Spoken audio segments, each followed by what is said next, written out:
There was a young man who had been abandoned by his father, and he grew up basically thinking he was worthless and the cause for his father leaving. And when he got into high school, he acted like someone who felt worthless.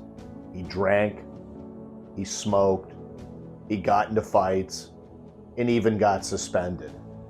And when he got suspended and got home, his mother was waiting for him at the door and was crying.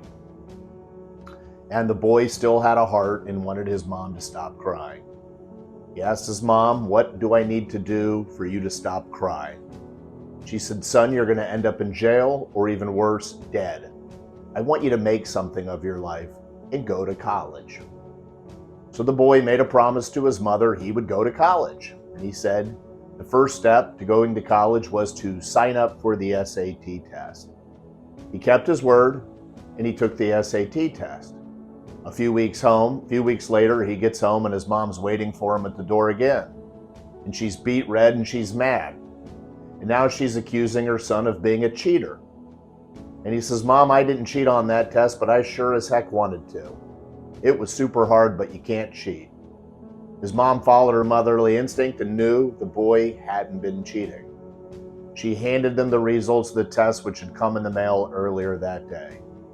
Shocking to her and even shocking to him, he had scored a 1,480 on his SAT test.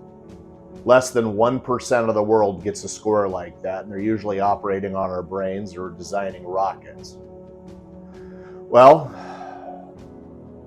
the boy's feelings about himself had been wrong. He was a genius.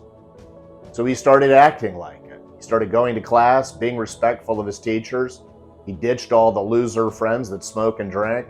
And yeah, if you're a smoker and a drinker, you're a loser. Sorry, that's true.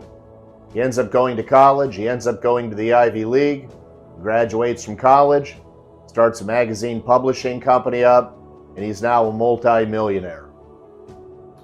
One day he comes home from work and it's his wife waiting for him at the front door, and she's like, "Schmoopy poopy, I love you so much." He sits down to dinner with his wife. They have a nice dinner. She says, "By the way, you got a letter in the mail from Princeton, New Jersey." "What's in Princeton, New Jersey?" "That's where the SAT tests are scored." This is many, many years later. This has never turned into a political channel, but we could all agree the government is pretty slow. So the man opens the letter. His test had been misscored. This was auditing many, many years later. The real score of his test had been a 760, not a 1480. Fact is, he was pretty lame like he thought he was, but he had a second chance at life. So this guy ends up becoming a speaker, and the speech is always about what's your 1480. And people at the end of the speech, they always approach him and they say, "Your life changed when you got the wrong test score." And he said, "You would be wrong about that. My life changed when I started behaving like somebody who got a 1480. So if you are watching this clip, I ask you metaphorically, what is your 1480 in life that you can start behaving like that so you can get it?" They call it behaving as if it were already done, beginning with the end in mind. Stephen Covey coined that term. So what is your 1480 that you can go for and start acting like it? And if you're confused about what your 1480 is, reach out to me and I'll bring you through a cool process and we will learn what your 1480 is. But never forget, it's your behaviors that get you across the finish line.